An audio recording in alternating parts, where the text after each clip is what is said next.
Iya, warga memilih antri berjam-jam agar segera mendapatkan KTP elektronik daripada mengantri yang bisa memakan waktu katanya hingga 1 tahun. Dan saat ini perbincangan saya di Ada Berita Petang, saya sudah bersama dengan Pak Derajat Wisnu Setiawan, Direktur Pendaftaran Kependudukan Dukcapil Kementerian Dalam Negeri. Terima kasih sudah hadir bersama kami di Ada Berita Petang.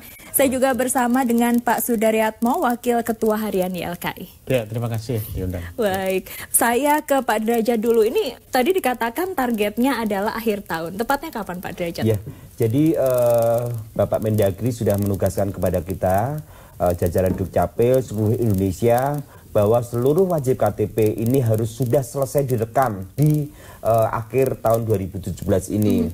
Dari 189 juta wajib KTP kita sebetulnya sudah 96% atau sekitar 179 wajib KTP itu sudah kita lakukan perekaman, dan tinggal sekitar 4% lagi Mbak Ayu yang memang belum selesai.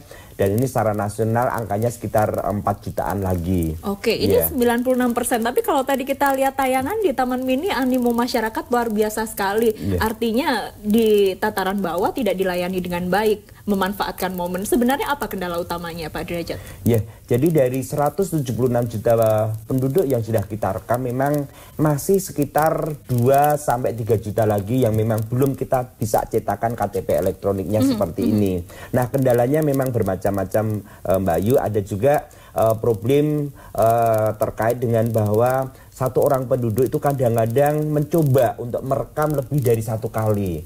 Dan ini jumlahnya cukup lumayan, di atas 1 juta, dan sepanjang penduduk ini kemudian tidak memilih mana yang akan dicetak atau melaporkan ke Dukcapil setempat, maka KTP-nya tidak akan pernah bisa dicetak. Itu problem yang pertama. Terus problem yang kedua, memang saat ini kita sedang maintenance jaringan, maintenance server, yang proses penunggalan supaya KTP-nya dapat segera cetak itu memang agak memakan waktu Mbak. Lebih dari 2 bulan kadang-kadang baru bisa tunggal, dan ini juga agak memperlambat proses pencetakan KTP elektronik. Iya, memakan waktu Pak Sudar. Kalau tadi kita lihat tayangan ini, antriannya membludak sekali, luar biasa. Masyarakat, warga lebih memilih antri berjam-jam daripada nunggu lagi, daftar lagi gitu. Apa yang Anda lihat dari sisi konsumen dari hal ini? Iya, ada 2 hal yang, ya, sisi positifnya sebenarnya ini awareness atau kesadaran masyarakat tentang pentingnya identitas itu cukup tinggi kan, gitu, cukup tinggi. Itu sisi positifnya.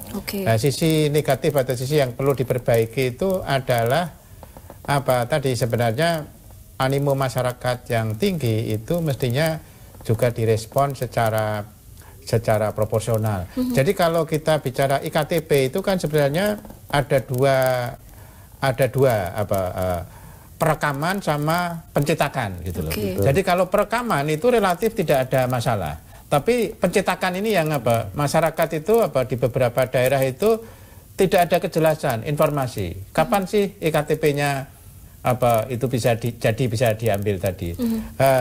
Dari saya menduga bahwa animo masyarakat tinggi itu lebih karena percetakannya tadi kan gitu. Percetakannya katanya tadi cepat ya. Ya, ini yang juga menurut saya tadi dari kasus ini itu sebenarnya akses point atau titik pelayanan itu diperbanyak. Titik pelayanan itu diperbanyak kaitannya dari sisi percetakan. Kaitannya dari sisi percetakan, sehingga tadi animo masyarakat yang tinggi tadi itu bisa diakomodir gitu loh. Dan satu itu, yang kedua juga mungkin tidak hanya di event seperti di Taman Mini, tapi juga teman-teman Kemendagri dan juga teman-teman Pemda itu mestinya menjemput bola dengan menyediakan outlet di mal-mal yang masyarakat bisa lebih mudah Outlet di mal-mal ini menarik Pak. Akan di follow up atau mungkin sudah dalam rencana? dengan kejadian seperti yang di Taman Mini ini menggugah kita bahwa kita harus semakin mendorong inovasi-inovasi, termasuk adalah pelayanan-pelayanan keliling, pelayanan jemput bola dan sebagainya.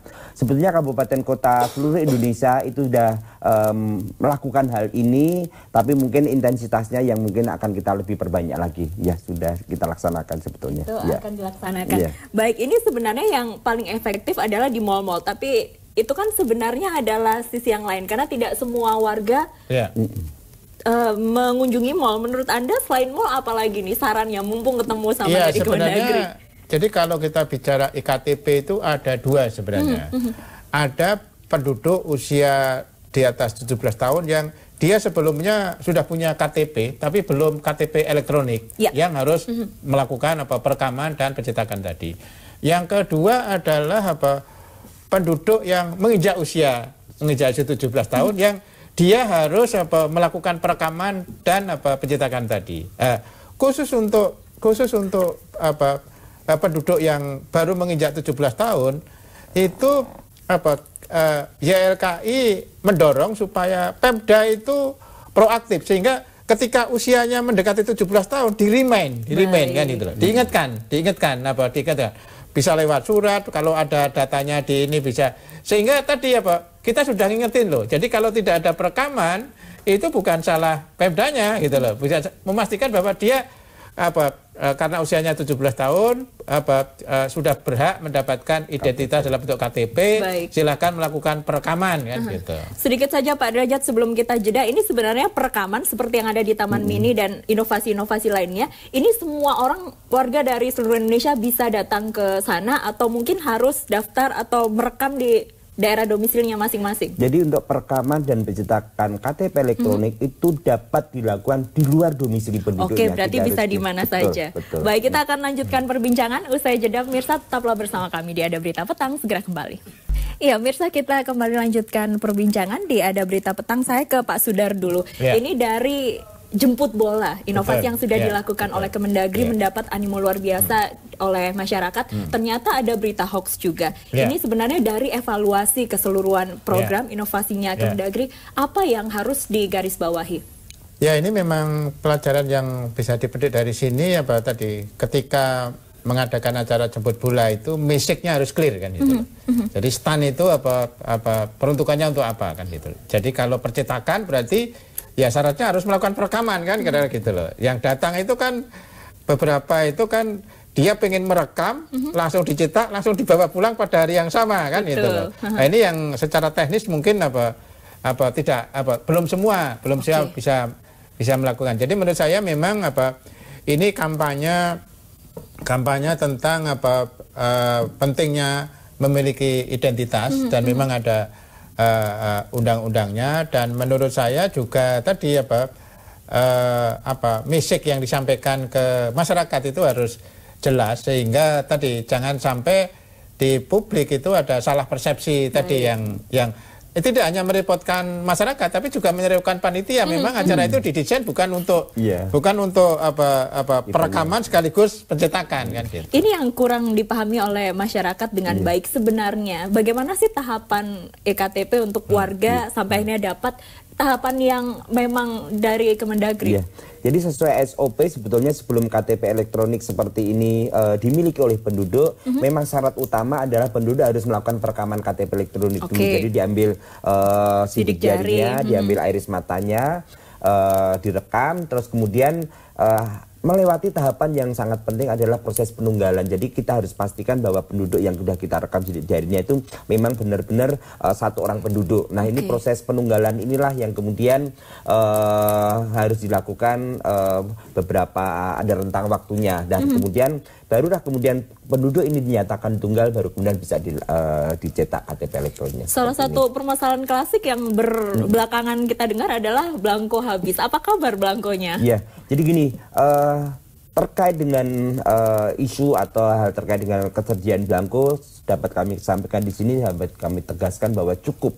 Bahkan kami saat ini sudah masih memiliki sekitar 4,5 juta belangko lagi yang siap untuk kita sampaikan ke daerah, distribusikan ke daerah, dan menunggu 11,5 juta lagi untuk pemenuhan tahun 2018, dan kita sudah siap untuk lakukan pengadaannya. Cukup, Mbak, nggak ada isu terkait dengan bahwa belangko ini habis atau belangko ini barang yang langka, tidak ada. Baik Pak Sudar, ini sebenarnya sudah siap loh secara teknis semuanya dari Kemendagri. Tapi tadi dari warga konsumen Anda ini mengatakan bahwa harus nunggu 1 tahun. Tadi ada pernyataan seperti itu. Kenapa? Memang gini, dari beberapa pengaduan masyarakat yang masuk ke JLKI itu ketika dia mengurus pembuatan IKTP itu beberapa bulan yang lalu itu karena keterbatasan belangko. Tapi kalau masyarakat itu bisa menjelaskan argumen bahwa ini penting, belangkonya itu sebenarnya masih ada gitu loh. Cuma untuk hal-hal yang sangat mendesak kan gitu loh. Jadi sebenarnya kalau dari Kemendagri sudah ada jaminan bahwa ketersediaan belangko, mestinya itu konsumen bisa mendapatkan informasi kejelasan tentang kapan kartu ini kapan kasus ini diterima. Sebenarnya kan masyarakat kan butuh kepastian. Kita kan kadang-kadang nunggunya ada yang 3 bulan, 6 bulan, bahkan ada yang satu tahun kan gitu loh. Jadi masyarakat sebenarnya butuh kejelasan sih.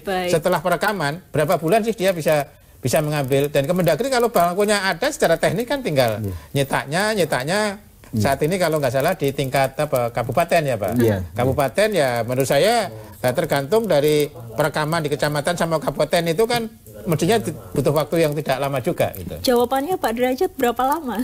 Jadi sebetulnya secara SOP kita itu bisa maksimal 14 hari udah bisa diterbit. Maksimal? Dari perekaman? Dari mulai berkas semuanya sudah siap, sudah lengkap, itu 14 hari.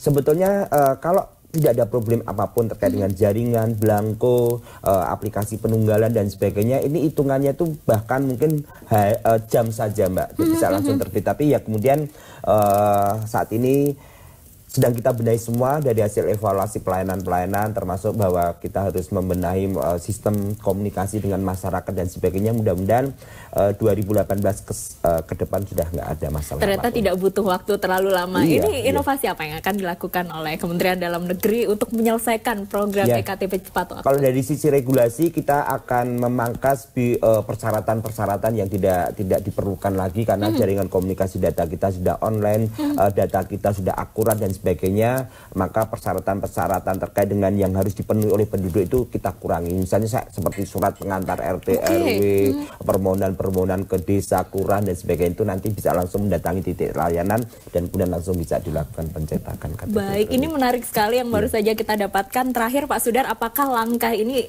efektif untuk menyelesaikan dan menjawab keluhan masyarakat? Ya, memang paradigma pelayanan publik termasuk administrasi kedudukan itu memang ke depan harus dibalik ya. Jadi bukan penduduk yang aktif, tapi petugas yang jemput aktif. Bola ya. Jemput bola kan gitu loh. Baik, terima kasih Pak Derajat, Pak Sudar sudah memberikan informasi yang jelas kepada kita semua.